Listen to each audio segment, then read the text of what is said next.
প্রিয় দর্শক, আপনাদের সবাইকে স্বাগত জানাচ্ছি। আমি এস এম আকাশ। দেখছেন দেশ ভাবনা, এই মুহূর্তের বাংলাদেশ। আমরা এই যে রাজনীতির যে চলতি হাওয়া, সে বিষয় নিয়ে আলোচনা করব, বোঝার চেষ্টা করব রাজনীতিতে আসলে কি হচ্ছে, কোন দিকে যাচ্ছে।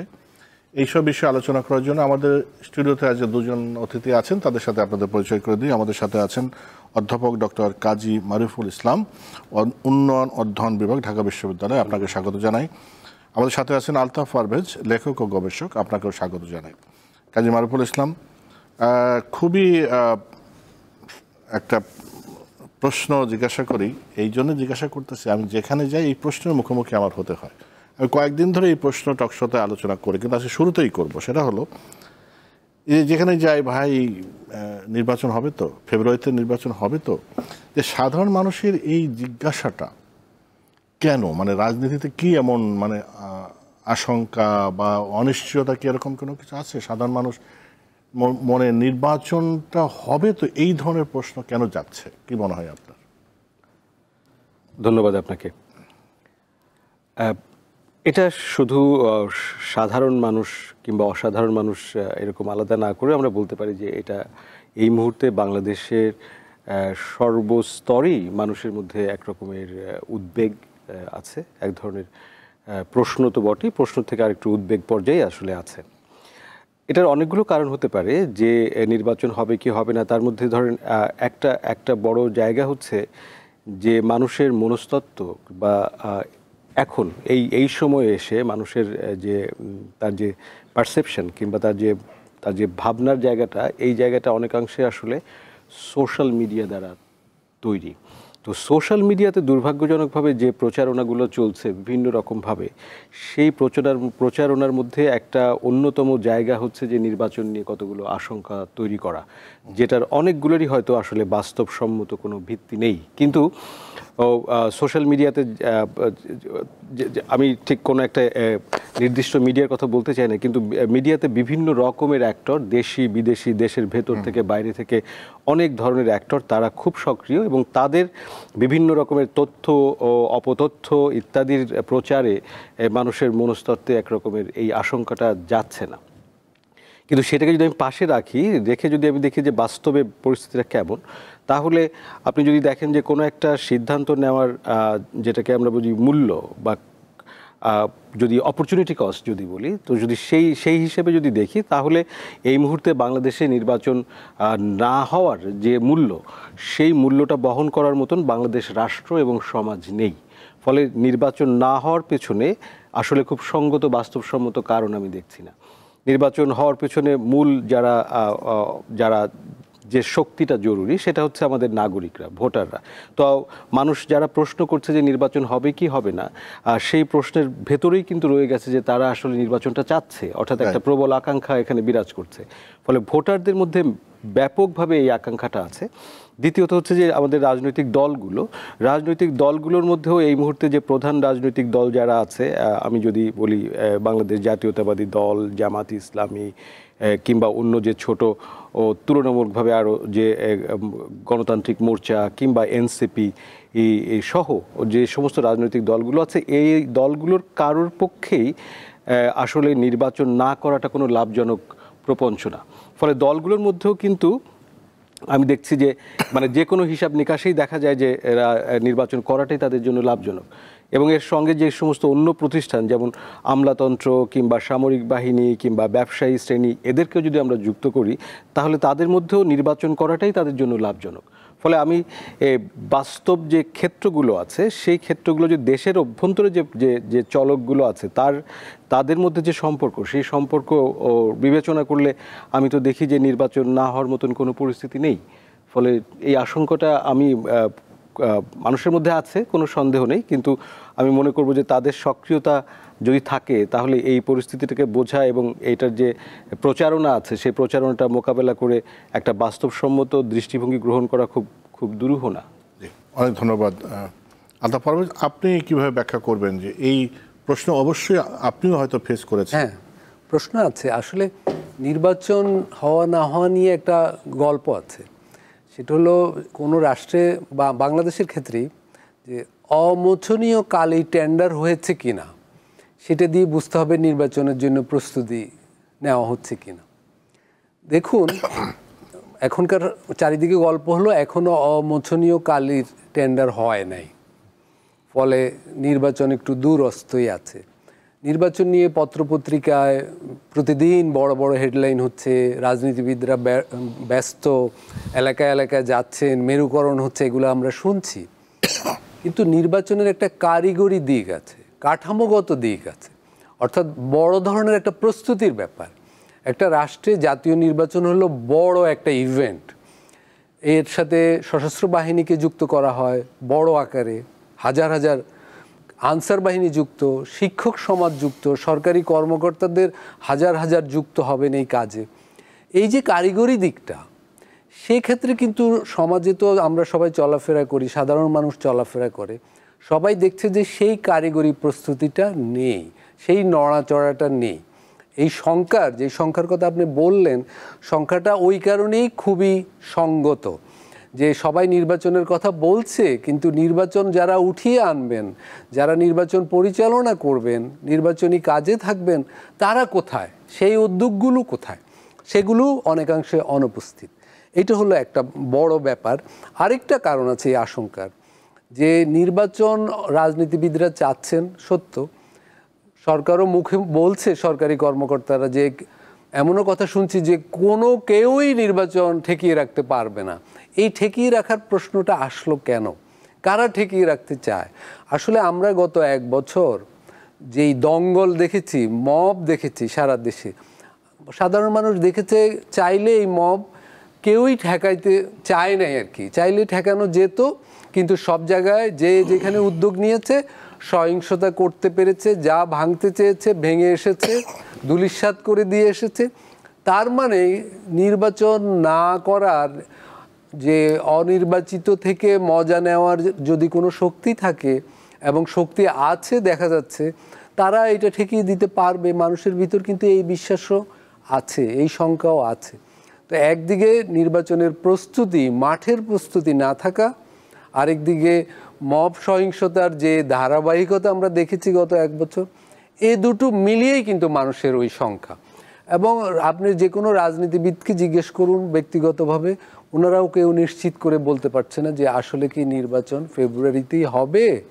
ওনারা কেউ বলছেন না, ওনারা আশাবাদের কথা বলছেন, এবং নির্বাচনের না হলে কি হবে ভয় দেখাচ্ছেন বা ভয় পাচ্ছেন, কিন্তু নির্বাচন হবেই ফেব্রুয়ারিতে, এইটা খুব কম মানুষই বিশ্বাস করেন।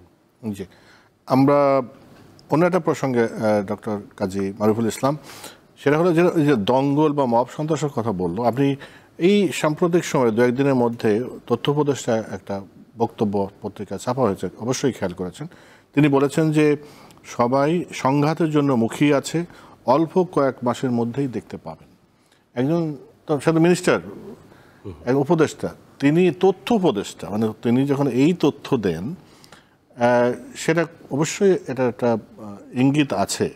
কি মনে হয় যে এটা কি শুধু কথার কথা, নাকি এটা কোনো বিশেষ কোনো ইঙ্গিত দিচ্ছে? যারা রাজনীতি করেন তাদের কথার কয়েক রকমের অর্থ থাকে।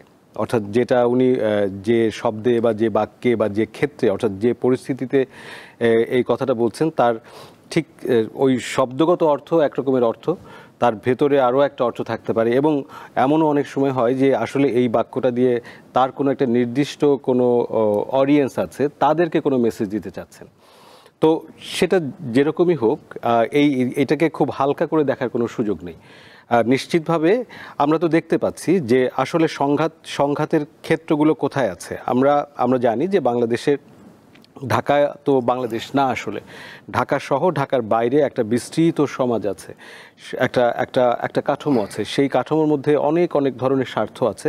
আমরা গত বছরের যে গণ অভ্যুত্থানের যে পরিবর্তন, তারপর থেকে আমরা দেখেছি যে কোনো একটা, ধরেন এর আগে যে পরিস্থিতিটা বজায় ছিল, সেটা একটা জোর করে চাপিয়ে দেওয়া এক ধরনের অর্ডার। অর্থাৎ এক ধরনের স্থিতিশীলতা তৈরি হয়েছিল। সেই স্থিতিশীলতা কাঙ্ক্ষিত সেটা বলছি না, কিংবা সেটা যে স্বতঃপ্রণোদিতভাবে ভেতর থেকে তৈরি হয়েছিল নিয়মতান্ত্রিকভাবে সেটাও না, কিন্তু একটা জোরপূর্বক এক ধরনের স্থিতিশীলতা তৈরি হয়েছিল।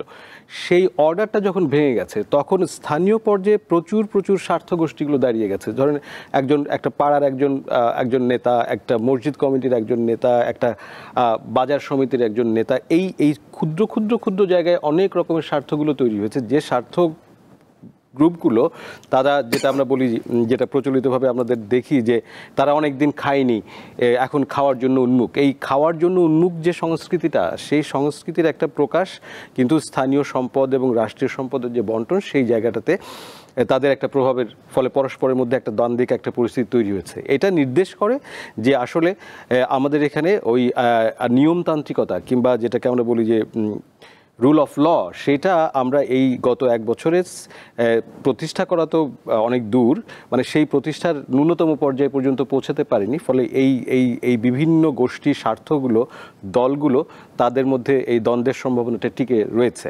কিন্তু একই সাথে এটাও খেয়াল করা দরকার, এই স্থানীয় সম্পর্কগুলো আসলে একটা কেন্দ্রীয় রাজনীতির সঙ্গেও যুক্ত।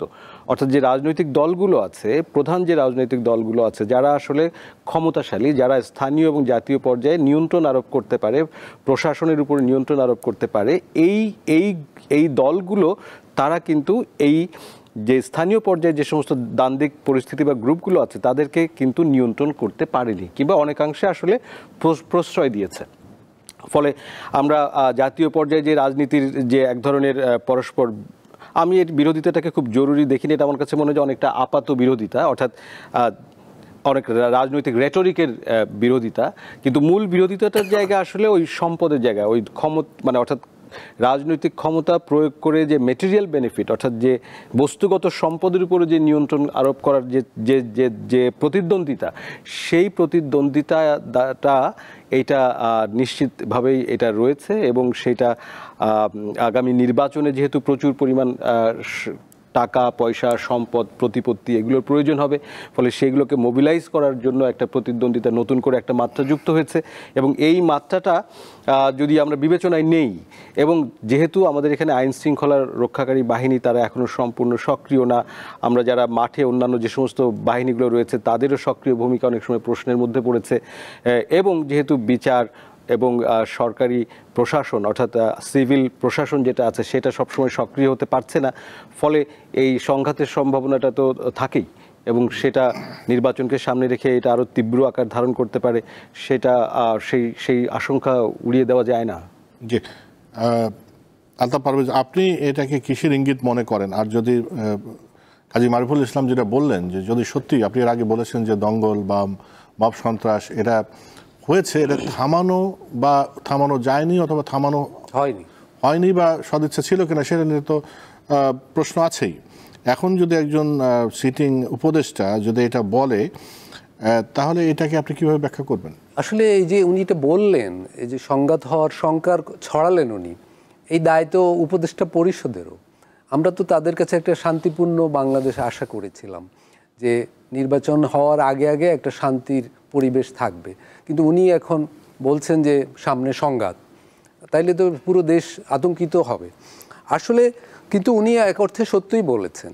এই আমি বলবো যে দেখুন, বাংলাদেশে সম্পদ কম, জনসংখ্যা বেশি, এবং সেই অল্প সম্পদ নিয়ে বিভিন্ন শ্রেণী গোষ্ঠীর ভিতরে একটা টানাপোড়েন আছে। আমরা ভেবেছিলাম গণঅভ্যুত্থানের পর একটা জাতীয় ঐক্য গড়ে উঠেছে, এই ঐক্যের উপর দাঁড়িয়ে একটা সনদ হবে এবং ওই সংঘাতের জায়গায় একটা বিকল্প অবস্থা আসবে, শান্তি কায়েম হবে।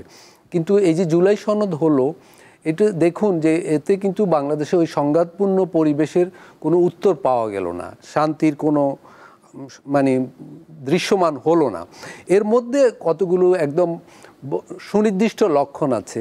গত 1 বছরেও কিন্তু পুলিশ বাহিনীকে খুব পুনর্গঠিত অবস্থায় পাওয়া গেল না। সশস্ত্র বাহিনীর উপর নানা ধরনের চাপ আমরা দেখছি, তারা নানা ধরনের চাপের মধ্যে আছে। এর মধ্যে জাতীয় যে ঐক্য গড়ে উঠেছিল সেই ঐক্য কিন্তু এখন আর নেই, বরং মেরুকরণ হচ্ছে এবং তীব্র বাদানুবাদ দেখছি আমরা। এর মধ্যে দেখুন, যেই সরকারকে হটিয়ে গণঅভ্যুত্থান হলো, সেই সরকারের সেই রাজনৈতিক দল বিভিন্ন সময় মিছিল মিটিং করছে আমরা দেখেছি, তাহলে তাদের ফিরে আসার একটা সংখ্যাও দেখা যাচ্ছে। এবং বাংলাদেশকে ঘিরে আন্তর্জাতিক সমাজেরও সংঘাত আমরা দেখছি। সম্প্রতি যুক্তরাষ্ট্রের যে নবনিযুক্ত রাষ্ট্রদূত তাদের দেশের শুনানিতে বলেছেন যে তার দায়িত্ব হবে বাংলাদেশ যেন চীনমুখী না হয়ে পড়ে। তার মানে এখানে তো একটা স্পষ্ট সংঘাতের ইঙ্গিত পাওয়া যাচ্ছে। তার মানে একটা সংঘাতপূর্ণ ভবিষ্যতের যাবতীয় আলামত আছে। সেই আলামত তথ্য উপদেষ্টা সঙ্গতভাবেই বলেছেন, কিন্তু সে আলামতের জন্য উপদেষ্টা পরিষদের মধ্যে কোনো আত্মজিজ্ঞাসা বা জবাবদিহিতা না থাকাটা খুবই বিস্ময়কর। মানে আমরা তাহলে জনগণ তাহলে কোথায় যাবে?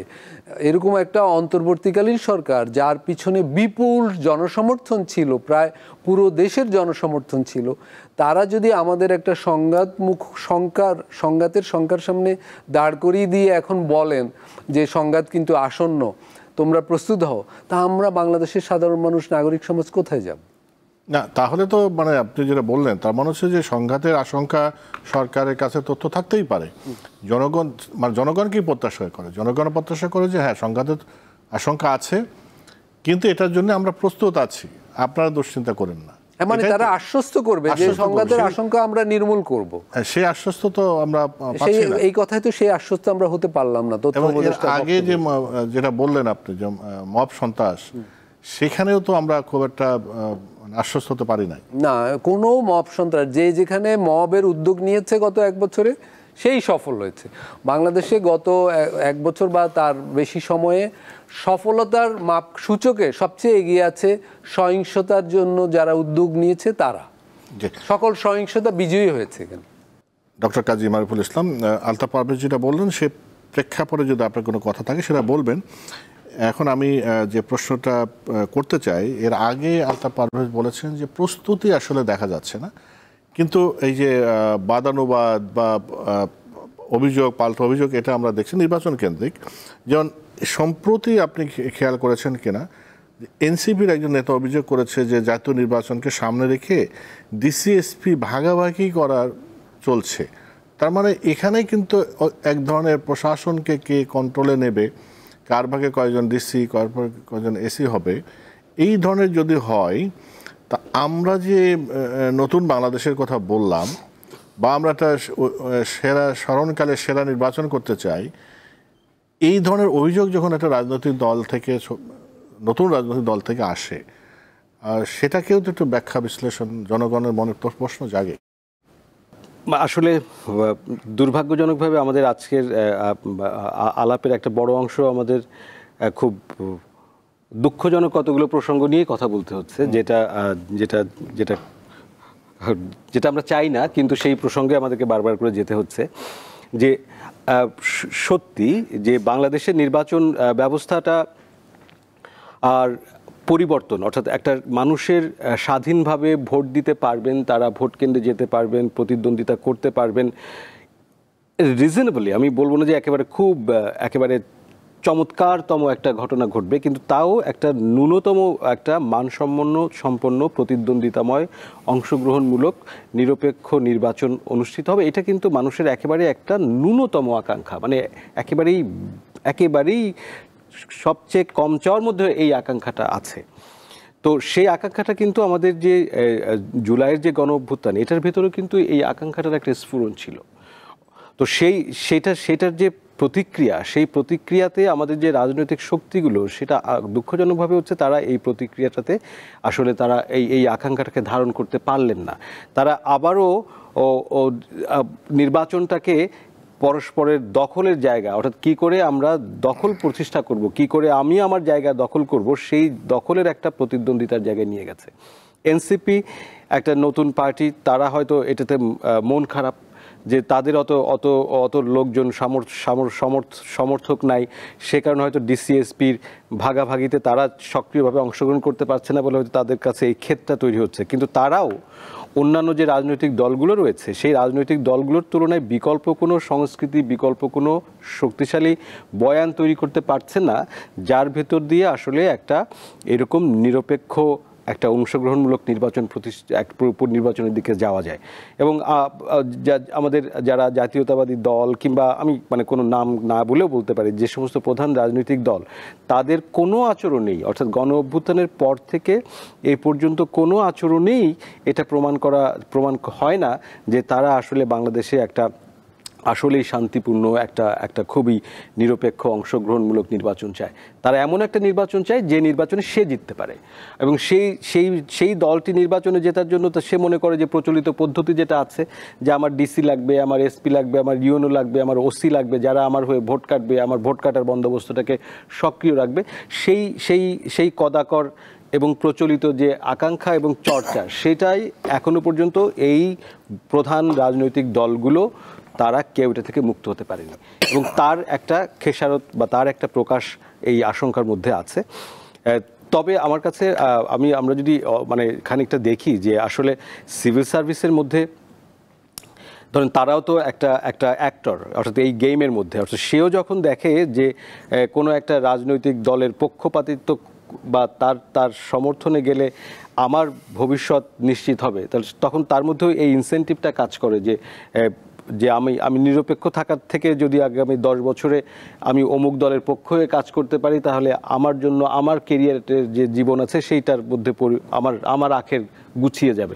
ফলে সে তখন এটাতে আসতে চায়। অর্থাৎ এই পুরো পরিস্থিতি আমাদেরকে আবারও ওই কথাটা বলে, একই কথা যেটা আলতাফ ভাইও বললেন, বা যেটা আমাদের মূল মানে আমার পার্টিকুলারলি মূল আর্গুমেন্টের জায়গা, যে সমাজে যদি ন্যূনতম আপনার আইনের শাসন প্রতিষ্ঠার উদ্যোগটা না থাকে, সেটার প্রকাশ আপনি যেমন রাজনীতির মাঠে দেখতে পারবেন, সেটা ঠিক একই রকমভাবে আমার সিভিল সার্ভিসের মধ্যে দেখতে পারবেন, আমার রাজনৈতিক সংস্কৃতির মধ্যে দেখতে পারবেন, আমার ব্যবসার মধ্যে দেখতে পারবেন। এবং সেখানে ওই অসুস্থ প্রতিদ্বন্দ্বিতা, অসুস্থ দখল যে প্রচেষ্টা, সেই প্রচেষ্টাটাই বিভিন্ন রকমের ভাবে প্রকাশিত হতে থাকে। আমি জাস্ট একটা আমি আলতাফ পারভেজের একটা জায়গাতে আমরা ভিন্ন মত না, মূলত একটা দেখার জায়গা, যে আসলে নির্বাচনের তো প্রস্তুতি আছে, প্রস্তুতির লজিস্টিক, অর্থাৎ যেটা ভাই বললেন যে আমাদের অবশ্যই মানুষ লাগবে, লজিস্টিক লাগবে, অর্থাৎ প্রচুর কাগজ, কালি, সিল, মানে এটা একটা হিউজ একটা আয়োজন লাগবে, কোনো সন্দেহ নেই। কিন্তু মূল যে জায়গাটা সেটা হচ্ছে যে সমঝোতা, আমরা একটা রাজনৈতিক দলগুলোর পক্ষগুলোর মধ্যে একটা ঐকমত্য, যে আমরা একটা সুষ্ঠু নির্বাচন চাই, সেই জায়গাটাতে আমার মনে হচ্ছে ঘাটতি আছে। ফলে এই লজিস্টিক হয়তো আমরা খুব বড় এফোর্ট নিলে সেটা জোগাড় করে ফেলা সম্ভব, মানুষকে প্রশিক্ষণ দিয়েও দেওয়া সম্ভব, মানে এটা একটা বড় উদ্যোগ নিলে সে যে সময়টুকু আছে সেই সময়টুকুর মধ্যে একেবারে চূড়ান্ত ভালো কিছু না হলেও আমরা নির্বাচন উঠিয়ে নিয়ে আসার মতন জায়গায় যেতে পারবো। কিন্তু নির্বাচন উঠিয়ে নিয়ে আসা যাবে না যতক্ষণ না পর্যন্ত এই পক্ষগুলো, বিশেষ করে রাজনৈতিক দলগুলো, তাদের মধ্যে এই ন্যূনতম ঐকমত্যটা তৈরি হয় যে আমরা নির্বাচনটা সুষ্ঠুভাবে চাই। জি, আলতাফ পারভেজ, যে এর আগেও কিন্তু আমরা এটা শুনেছিলাম যে যখন 5 আগস্টের পরে কোন রাজনৈতিক দল ভিসি কয়টা নিল, সচিব কার সমর্থনে কয়টা সচিব পেল, এই ধরনের এই যে সেই পুরনো ধাঁচের চিন্তাভাবনা, সেটা হলো। আবার এখন আবার শুনতেছি ডিসি এসপি কার পক্ষে হবে, এই জিনিসগুলো মানে আমরা যেটার জন্যে এই গণ অভ্যুত্থান হলো, যে জনগণের ভোট জনগণ দেবে, এবং এটা তাহলে কি আমরা মানে সেই যে কি আখের গোছানো রাজনীতি, আমরা কি এই জুলাই সব ভুলে যে সেই যে তিমিরে সেই, আসলে এই অবস্থাটার জন্য আমি বলবো অন্তর্বর্তীকালীন এই সরকারেরই দায় বেশি। দেখুন, এই সরকার তো একটা বৈধ সরকার, জনপ্রিয় সরকার, সকলের ঐক্যমত্যের ভিতর দিয়ে গড়ে উঠেছিল। এই সরকারের ম্যান্ডেট কি ছিল? এই সরকারের ম্যান্ডেট ছিল 3টি জিনিস। এক হলো কিছু সংস্কার করবে এবং কিছু সংস্কারের জন্য পরবর্তী সরকারের জন্য রেখে যাবে। তো সেইটা জুলাই সনদ পর্যন্ত তারা এসেছে যতটুকু হয়েছে। আর ছিল কিছু বিগত দিনের অপরাধ সময়ের একটা বিচার প্রক্রিয়া শুরু করবে, সেইটাও শুরু হয়ে গেছে এবং সেটা বেশি এগিয়েছেও। তৃতীয়টি ছিল নির্বাচন করা, তাই তো? নির্বাচনের জন্য এই সরকারের হাতে যেই সময়টুকু আছে, এই সময়ের মধ্যে এই অন্তর্বর্তীকালীন সরকার রুটিন ওয়ার্ক করার কথা। এবং আপনি দেখেছেন যে বিএনপি দেখা করে এটা বলেছেও যে সরকারের কাছ থেকে আমরা একটা তত্ত্বাবধায়ক সরকারের মতো আচরণ আশা করছি। তারা এটা কিন্তু ন্যায়সঙ্গতভাবেই চেয়েছে। এখন তত্ত্বাবধায়ক সরকার কি করে নির্বাচনের আগে? আমাদের দেশে দুটি নির্বাচন হয়েছে 90-এর পরে, যেটাকে সবাই মোটামুটি সব দল মনে করে সুষ্ঠু নির্বাচন, 91 এবং 96। সেই দুটি সরকার কিন্তু 90 দিনের ভিতর নির্বাচন করেছে এবং সুষ্ঠু নির্বাচনই করেছে। সেই 90 দিনের প্রথম 15 দিনে তারা যেটা করেছিল আমরা স্মরণ করতে পারি, প্রশাসনকে কোনো দলের দিকে না তাকিয়ে ঢেলে সাজানো, আমূল পরিবর্তন করে ফেলা। এবং তখনই দেশব্যাপী একটা বার্তা গিয়েছিল যে এই সরকার কিন্তু নির্বাচনের ব্যাপারে সিরিয়াস।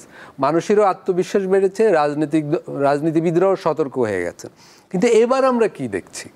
প্রশাসনে সেইভাবে কোনো ঢেলে সাজানো হয় নাই, যে যার মতো করে নিয়োগ দিয়েছে, বদলি করেছে, কিন্তু সেটা দলীয় বা গোষ্ঠী স্বার্থের জায়গা থেকে। কিন্তু নির্বাচনের প্রয়োজনে যে ঢেলে সাজানো, সেটা কিন্তু দৃশ্যগোচর হয় নাই। এবং হয় নাই কারণে এখন সম্প্রতি আমরা দেখলাম বিএনপি যে বলল 2 জন ছাত্র উপদেষ্টাকে বদলাতে হবে বা অপসারণ করতে হবে, এরকম একটা কথাই শোনা গেল। জামাত বলল যে কিছু কিছু উপদেষ্টা ষড়যন্ত্র করছেন বিভিন্ন দলের সাথে মিলে। এনসিপি বলল কিছু কিছু উপদেষ্টা বিভিন্ন দলের সাথে লিয়াজও করছেন। তার মানে যারা রাজনীতির প্রধান পক্ষ, নির্বাচনের প্রধান পক্ষ, তারাই এই উপদেষ্টা পরিষদের উপর আস্থাশীল নয়, এক একজনের উপর অনাস্থা। তাহলে এই উপদেষ্টা পরিষদ পুনর্গঠনের ব্যাপার চলে আসলো। রাজনৈতিক আস্থা না থাকলে তো এই উপদেষ্টা পরিষদের যে কোনো কর্মকাণ্ডে বিতর্ক তৈরি করবে। সেই একটা আস্থাহীনতা আমরা দেখছি। আবার যেই প্রশ্নটা কেউ বলছে না, মানে রাজনৈতিক দলগুলো তার মতো করে উপদেষ্টা পরিষদের পুনর্গঠন চাচ্ছে, কিন্তু কেউ বলছে না যে এই উপদেষ্টা পরিষদ সম্মিলিতভাবে একটা নির্বাচন উঠিয়ে আনার মতো দক্ষতা প্রদর্শন করতে পেরেছে কিনা। আমার মনে হয় জনমনে এই দিকটা নিয়ে খুব উদ্বেগ আছে, যে একটা দক্ষতার ঘাটতি রয়েছে। এবং সেই দক্ষতার ঘাটতিকে আমরা বলছি এখন যে বিভিন্ন দল বলছে ডিসি ভাগাভাগি হচ্ছে, ওসি ভাগাভাগি হচ্ছে। আসলে এইটা ওই উপদেষ্টা পরিষদের অদক্ষতাজনিত একটা মনস্তাত্ত্বিক সংকট সমাজে তৈরি হয়েছে। এই সংকট সামাল দিতে হবে উপদেষ্টা পরিষদকে, বা আরও সরাসরি বললে প্রধান উপদেষ্টাকে এখন দায়িত্ব নিয়ে এই উপদেষ্টা পরিষদ পুনর্গঠন বা জনগণের ভিতর আস্থা তৈরির, বিশেষভাবে রাজনৈতিক দলগুলোর আস্থা পাওয়ার ব্যাপার দাঁড়িয়ে গেছে এখন। সেই আস্থা না হলে কিন্তু এই বিতর্ক চলতেই থাকবে এবং সেই আস্থা অবিলম্বে পুনর্গঠিত হওয়া দরকার। দেখুন, আমি তো বলতে চাই যে এখন তো আর এমন কিছু বাকি নেই নির্বাচন হওয়ার পথে বাধা হিসাবে। নির্বাচন ফেব্রুয়ারিতে আগেও তো হতে পারে, কেন জানুয়ারিতে নয়? সাধারণত এদেশে শীতকালে নির্বাচন হয়, জানুয়ারিতেই এটা হতে পারে। তো কিন্তু সেটার জন্য যে উপদেষ্টা পরিষদের যেরকম ভূমিকা এবং প্রশাসন জুড়ে যে ধরনের আমূল একটা পুনর্গঠন, সেটা কিন্তু মোটেই এখনো দৃশ্যগোচর হয় না, ম্যানিফেস্ট হচ্ছে না, এবং ফলে জনগণ এই নির্বাচন নিয়ে আশাবাদী হতে পারছে না। জি, কাজী মারুফুল ইসলাম, একটা জিনিস খেয়াল করেছেন যে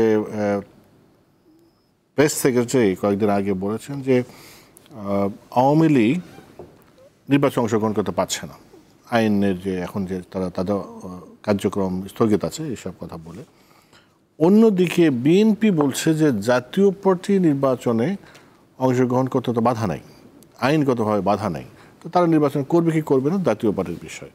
তো এখন এইটা নিয়ে কিন্তু মাঠে একটু কথাবার্তা আছে যে এদেরকে, আওয়ামী লীগকে কি নির্বাচন অংশগ্রহণ করতে দেওয়া ঠিক হবে?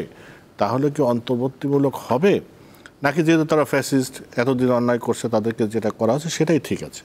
অন্যদিকে ফ্যাসিস্টের সহযোগিত জাতীয় পার্টি, তারা আবার কীভাবে বৈধ হয়? তো এই যে একটা সরকারের বক্তব্য, একটা রাজনৈতিক দলের বক্তব্য, এই যে সরকারের অবস্থান এবং রাজনৈতিক দলগুলোর অবস্থান, এটাকে কীভাবে ব্যাখ্যা করবেন? জি, আমি জাতীয় পার্টির প্রসঙ্গে বিএনপির যে অবস্থান, যেটা পত্রিকায় প্রকাশিত, অর্থাৎ আমি দেখছিলাম যে সালাউদ্দিন আহমেদ উনি বক্তব্য রাখছিলেন, আমি সেটা ভালো করে মনোযোগ দিয়ে পড়লাম।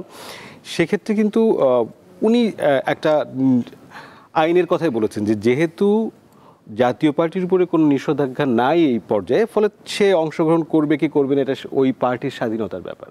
মানে উনি ওনাদেরকে আমন্ত্রণ জানিয়েছেন বা ওনাদেরকে উৎসাহিত করেছেন সেরকম না। উনি বলেছেন যে যেহেতু এটা তারা এখনো নিষিদ্ধ না, ফলে তারা তো নির্বাচনে অংশগ্রহণ করবে কি করবে না সেটা তাদের প্রেফারেন্স। কিন্তু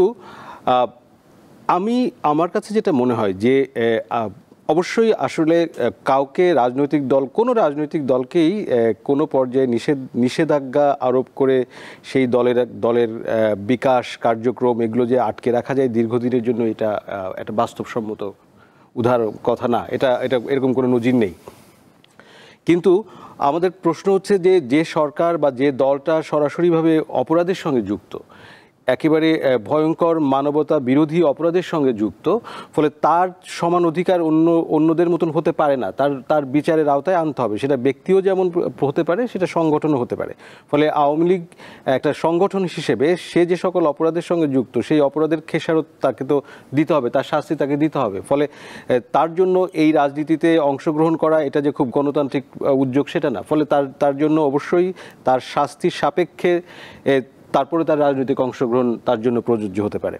কিন্তু একই সাথে এই আওয়ামী লীগ আপনি দেখেন যে সেই 2014 থেকে বিশেষ করে তার পরের যে অংশগুলো, সেই জায়গাতে একটা সম্পূর্ণ রকম যে একটা অগ্রহণযোগ্য নির্বাচন, সেই অগ্রহণযোগ্য নির্বাচন এবং যে একটা নিবর্তনমূলক শাসন ব্যবস্থা, এর পূর্ণ সহযোগিতা করেছে, সহযোগী হিসেবে কাজ করেছে জাতীয় পার্টি। আমার তো মনে হয় যে জাতীয় পার্টি অর্থাৎ রাজনৈতিকভাবে লম্পট একটা দল, অর্থাৎ মানে এটা পলিটিক্যালি অর্থাৎ যার নিজস্ব কোনো নীতি নেই এবং তার মূল কাজই হচ্ছে ক্ষমতার তোষণ করা। এটা শুরু থেকেই বরাবরই আমরা দেখেছি, সেটা এরশাদের তার সময় অর্থাৎ তার পরের নেতৃত্ব পুরোটার সময়, এবং এর মধ্যে যাবতীয় অনৈতিক অর্থাৎ টাকা দিয়ে এমপি হওয়া থেকে শুরু করে টাকার বিনিময়ে নির্বাচনে অংশগ্রহণ করা থেকে শুরু করে এই যাবতীয় উদ্যোগ এবং চর্চাগুলো দেখেছি, এবং যাদের মধ্যে কোনো আলাদা স্বতন্ত্র কোনো আদর্শ, কোনো অবস্থান, কোনো বিশেষ কর্মসূচি এগুলোর কোনো কিছুরই অনুপস্থিতি নিয়েই তারা কেবলমাত্র ক্ষমতার সঙ্গে থেকেছে। ফলে আওয়ামী লীগের আমলের কিংবা তার শাসন আমলের যা কিছু যদি যেসব দোষ আছে, যেসব অপরাধ হয়েছে, সেই অপরাধের তো একটা ন্যায্য ভাগিদার হচ্ছে এই জাতীয় পার্টি। ফলে তার জন্য অবশ্যই শাস্তি প্রযোজ্য। তাদের নেতা, তাদের সংগঠন অবশ্যই তাদেরকে বিচারের আওতায় আনা উচিত, এবং তাদের অধিকারের ক্ষেত্রেও বাকিদের মতন একই রকম অধিকার তারা ভোগ করবে, তাদের অপরাধের কোনো বিচার হবে না, সেটার ব্যাপারেও আমি ব্যক্তিগতভাবে দ্বিমত পোষণ করি। ফলে আমি মনে করি যে এই সংগঠনটিকে অবশ্যই বিচারের আওতায় আনা উচিত। জি, আল্লাহ পারভেজ। আসলে যারা অপরাধ করেছেন তাদের তো বিচার হতে হবে, কিন্তু আমাদের অভিজ্ঞতা হলো শুধু বাংলাদেশের না, পুরো দক্ষিণ এশিয়াতে এবং পৃথিবীর অন্য জায়গায়ও নির্বাহী আদেশে, প্রশাসনিক আদেশে কোনো রাজনৈতিক দলকে নিষিদ্ধ করে কোনোই সুফল পাওয়া যায় না, বরং সেই রাজনৈতিক দলের সুবিধা করে দেওয়া হয়। আওয়ামী লীগের যে সরকারি সিদ্ধান্তে, প্রশাসনিক সিদ্ধান্তে আওয়ামী লীগের কার্যক্রম যতটুকুই নিষিদ্ধ করে রাখা হয়েছে, এটা আসলে আওয়ামী লীগের প্রচণ্ড উপকার করা হয়েছে। আওয়ামী লীগের যে অপরাধ, আওয়ামী লীগের নেতৃবৃন্দের, সেটা অপরাধ তো হয়েছে জনগণের বিপরীতে, কিন্তু তাকে নিষিদ্ধ করে জনগণের হাত থেকে বিচারের ভারটা কেড়ে নেওয়া হয়েছে। তাকে যদি ভোটের সুযোগ দেওয়া হতো তাহলে জনগণই বিচারটা করতো এবং সেটাই সঙ্গত হতো। আমি আপনার দৃষ্টি আকর্ষণ করব, দেখুন জামাত ইসলামকেও এভাবে একাধিকবার, জামাতে ইসলাম 1941 সালে গঠিত হয়, এখন 2025 সালে, এর মাঝে কিন্তু 3-4 বার তার ইতিহাসে নিষিদ্ধ হয়েছে, কিন্তু কোনো নিষেধাজ্ঞা দিয়ে এই দলকে থামানো যায়নি। ভারতে যে বিজেপি ক্ষমতায় আছে, বিজেপিকে 3 বার নিষিদ্ধ করা হয়েছিল এবং কংগ্রেসের মতো শক্তিশালী দল তাকে নিষিদ্ধ করেছিল। বিজেপি এখন পার্লামেন্টে 300 আসন পায়, একসময় 2 আসন পেত, 2 আসন পাওয়ার সময় তাকে নিষিদ্ধ করা হয়েছে বা তার আগে করা হয়েছে, কিন্তু তার 300 আসন পাওয়া রুদ্ধ করা যায়নি। এটা হলো ওই প্রশাসনিক আদেশে কাউকে থামানোর সীমাবদ্ধতা। আসলে যে কোনো রাজনৈতিক দলের দল সম্পর্কে সিদ্ধান্ত নেওয়ার ভার জনগণের উপর ছেড়ে দেওয়া উচিত। দেখুন, আমি আরেকটা উদাহরণ দিতে চাই। মুসলিম লীগ এই দেশে পাকিস্তান কায়েম করেছিল। মুসলিম লীগের অধীনে যখন 52 ভাষা আন্দোলনে গুলি হয়েছে, 54 সালে বাংলাদেশের মানুষ মুসলিম লীগকে ছুঁড়ে ফেলে দিয়েছে এবং সেই মুসলিম লীগ আর উঠে আসতে পারেনি। সেটা ওই জনগণের সিদ্ধান্তেই নিষিদ্ধ হয়ে গেছে। এই জন্য যে কোনো রাজনৈতিক দলকে নিষিদ্ধ করার দায়িত্বটা, কর্তব্যটা জনগণের উপর ছেড়ে দেওয়াটা সবচেয়ে বেস্ট। সেটা আওয়ামী লীগের ক্ষেত্রে যেমন সত্য, জামাতে ইসলামের ক্ষেত্রে সত্য, জাতীয় পার্টির ক্ষেত্রেও সত্য। জবরদস্তিমূলকভাবে কোনো রাজনৈতিক দলকে নিষিদ্ধ রাখা যায় না। তবে যে কোনো রাজনৈতিক দলের সাথে যুক্ত ব্যক্তিদের ফৌজদারি অপরাধ বা দেওয়ানি অপরাধে তো অবশ্যই বিচার হতে হবে, সেইটা ভিন্ন প্রক্রিয়া আমি বলবো। কিন্তু রাজনৈতিক দলের ব্যাপারটা ভিন্নভাবে বিবেচনা। কিন্তু রাজনৈতিক দল সংগঠন হিসেবেও তো তারা অন্যায় করেছে। হ্যাঁ, সেটার বিচার হতে হবে, কিন্তু সেটা জনগণকে এই দল সম্পর্কে সিদ্ধান্ত নেওয়ার সুযোগ দিতে হবে, সেটাই কার্যকর। আমরা এই জামাতের প্রসঙ্গ যখন আসলো কাজী মারুফুল ইসলাম, সেটা হলো অনেকদিন ধরে জামাতের বিরুদ্ধে যে প্রশ্ন, তাদের ৭১-এ যে তাদের যে ভূমিকা, এটা নিয়ে তারা ক্ষমা চাক বা তাদের একটা অবস্থান পরিষ্কার করুক, এটা জনপরিসরে এই দাবি বা আলোচনা ছিল যে তাদের ভূমিকাটা কী হবে, যেহেতু বাংলাদেশের তারা রাজনৈতিক দল। এই সম্প্রতি জামাতের যে আমির, তিনি সেই ৪৭ থেকে আরম্ভ করে আজকে পর্যন্ত, মানে ওই কয়েকদিন আগ পর্যন্ত বলেছে তারা যদি কোনো অন্যায় করে থাকে বা মানুষের কষ্ট দিয়ে থাকে তাহলে তারা ক্ষমা চায়, এই ধরনের তো বলেছে, মাপ চায়। এখন এই যে জামাতের এই নির্বাচনের আগে এই যে মাপ চাওয়ার যে বিষয়টা, যেভাবে তারা মাপ চেয়েছে, এটাকে আপনি রাষ্ট্রবিজ্ঞানের ছাত্র হিসাবে, শিক্ষক হিসাবে কীভাবে ব্যাখ্যা করবেন? প্রথমত একদম আপনি যদি ওই জায়গা থেকে শুরু করেন যে আসলে রাষ্ট্রবিজ্ঞানের জায়গা থেকে এটা পরিষ্কারভাবে এটা হচ্ছে একটা সংগঠনের কৌশল, একটা স্ট্র্যাটেজিক মুভ। আমি বলবো যে আসলে ক্ষমা চাওয়ার আগে তো আপনাকে বলতে হবে যে আসলে কি অপরাধের জন্য ক্ষমা চাচ্ছেন। আচ্ছা, তার আগে আমার বলে নেওয়া দরকার যে আসলে আমি উনি আসলেই কি বলেছেন সেটা মিডিয়াতে যতটুকু এসেছে বা সোশ্যাল মিডিয়াতে এসেছে ততটুকুর ভিত্তিতে কথা বলছে। অর্থাৎ আসলেই উনার টেক্সট বা ভার্বাটিমটা কি, ওই বক্তব্যের মধ্যে কি কি ছিল সেটা আমার দেখার সুযোগ হয়নি, ফলে আমি সেটা বলতে পারবো না। কিন্তু যেভাবে এসেছে তাতে বলা যায় যে এই ক্ষমা চাওয়া, যে যদি কোনো ভুল করে থাকি তাহলে তার জন্য ক্ষমা চাই, এটা নেহায়েত একটা ছেলে ভুলানো একটা মুভ। কারণ তাকে আপনাকে পরিষ্কারভাবে প্রশ্নটা হচ্ছে ক্ষমা চাওয়া না চাওয়া না, অবস্থানটা হচ্ছে যে আপনি বাংলাদেশের পক্ষে, বাংলাদেশের স্বাধীনতা সার্বভৌমত্বের পক্ষে, বাংলাদেশের যে স্বতন্ত্র পরিচয়, স্বাধীন পরিচয়, তার পক্ষে আপনি আছেন কিনা সেটা আপনাকে জানাতে হবে। এবং যে প্রক্রিয়ায় যে মানুষ এত ত্যাগ করে এত মানুষের প্রাণের বিনিময়ে এই যে পরিচয় এবং স্বাধীনতা অর্জন করেছে, সেই প্রচেষ্টায় আপনার যে ভূমিকা ছিল তার সম্পর্কে আপনাকে অনুশোচনা প্রকাশ করতে হবে, এটা হচ্ছে মূল দাবি। তো সেইটা যদি আমি না ধরি, সেইটাকে যদি আমি উল্লেখ না করি, এবং এটা স্টেফ আমি একটা বক্তৃতায় বললাম, আপনার কাছে গল্পের আকারে বললাম, এটা কিছু হয় না। এটাকে আপনাকে পরিষ্কারভাবে রাজনৈতিকভাবেই আপনাকে বলতে হবে যে আমি যে রাজনীতিটা তখন করেছি সেই করাতে এই ভুলগুলো হয়েছে, আমি যে অপরাধগুলো করেছি সেই অপরাধের মধ্যে এই ভুলগুলো আছে, সেই অপরাধের জন্য আমি ক্ষমা চাই। অর্থাৎ পরিষ্কারভাবে অপরাধকে চিহ্নিত করে সেটা যে ঠিক ছিল না, সেটা যে এই দেশের মানুষের বিপক্ষে ছিল, সেই দাবি যতক্ষণ না জামায়াতে ইসলামী করছে, সংগঠন হিসেবে করছে, তার শীর্ষ নেতৃত্বরা সেটা করছেন, ততক্ষণ পর্যন্ত এইগুলো আসলে অর্থহীন। অর্থাৎ তার যে দায়, অর্থাৎ জামায়াতে ইসলামীর যে দায় আছে, তার যে অপরাধ আছে, তার যে পাপ আছে, সেটার স্খলন এই বক্তব্যে কিছুই আসলে যায় না। তবে এটা সত্যি আমার মনে হয় যে জামায়াতে ইসলামী এই সময়ে এসে বাংলাদেশের যে রাজনৈতিক পরিস্থিতিটা আছে, সেই পরিস্থিতিকে তাদের পক্ষে নেওয়ার জন্য তারা নতুন করে কতগুলো কৌশল নিয়েছে, সেই কৌশলের এটা একটা প্রকাশ বলে আমার কাছে মনে হয়। এবং হয়তো এটাও সত্যি হবে যে রাজনৈতিক মানে জামায়াতে ইসলামীর যে সংগঠন, সেই সংগঠনের মধ্যেও তারাও হয়তো কিছু পরিবর্তনের মধ্য দিয়ে যাচ্ছে। এটাও তো একটা খুব মানে অপরিবর্তনীয় সংগঠন না, সেই পরিবর্তনটার মধ্য দিয়ে যাচ্ছে, তারও একটা রিফ্লেকশন এখানে থাকতে পারে যে ভেতর থেকে একরকমের পরিবর্তন হতে পারে।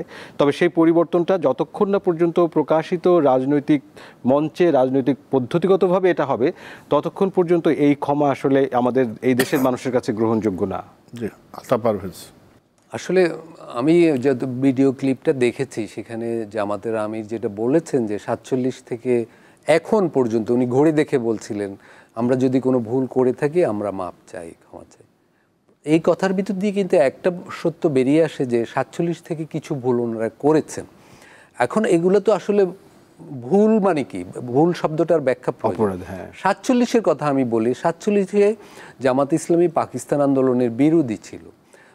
যেই এখন জামাত ইসলামের অনেক কর্মীকে দেখি পাকিস্তান বিষয়ে উচ্ছ্বসিত, কিন্তু তাদের ভিতর সেই তারা যে অতীতে জিন্নার বিরুদ্ধে বিভিন্ন রকম সমালোচনা করেছেন, মুসলিম লীগের বিরুদ্ধে দাঁড়িয়েছিলেন, পাকিস্তানকে স্বীকার করতে চাননি, সেই অনুশোচনা নেই।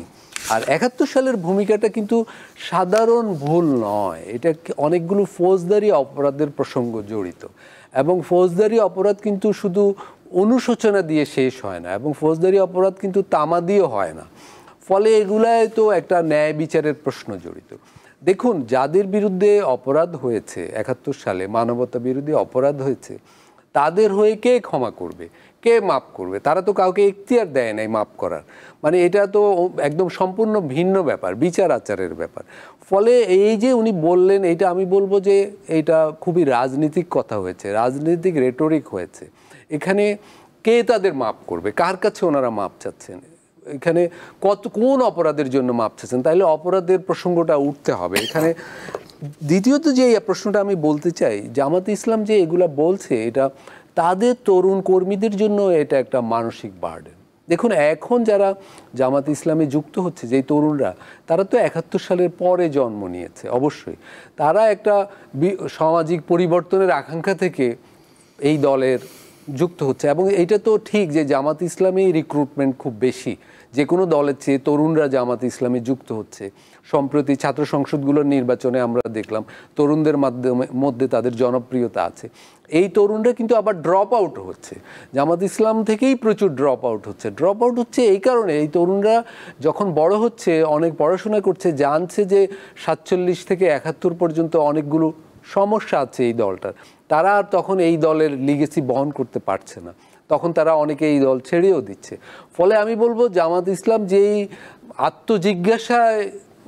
জিজ্ঞাসার উদ্যোগ নিয়েছে, এটা তার তরুণ কর্মীদের চাপের ফলও বটে, এবং এইটা আরও খোলামেলা হওয়া উচিত, এবং আরও দায়িত্বপূর্ণ হওয়া উচিত, এবং বলা উচিত যে আমরা যদি কোনো অপরাধ করে থাকি তার বিচারও হয়ে যাক, কিন্তু আমরা সেই লিগেসি থেকে বেরোতে চাই। মানে এইটা আরও ঝেড়ে কাশা উচিত আমি বলবো। জি, আজকে এ পর্যন্তই আমরা রাখি, আবার কথা হবে। অধ্যাপক ডক্টর কাজী মারুফুল ইসলাম, আপনাকে অনেক ধন্যবাদ। আপনাকে অনেক ধন্যবাদ। দর্শক, এতক্ষণ আমাদের সঙ্গে ছিলেন, এর জন্য আপনাদেরকে অনেক ধন্যবাদ। সবাই ভালো থাকবেন।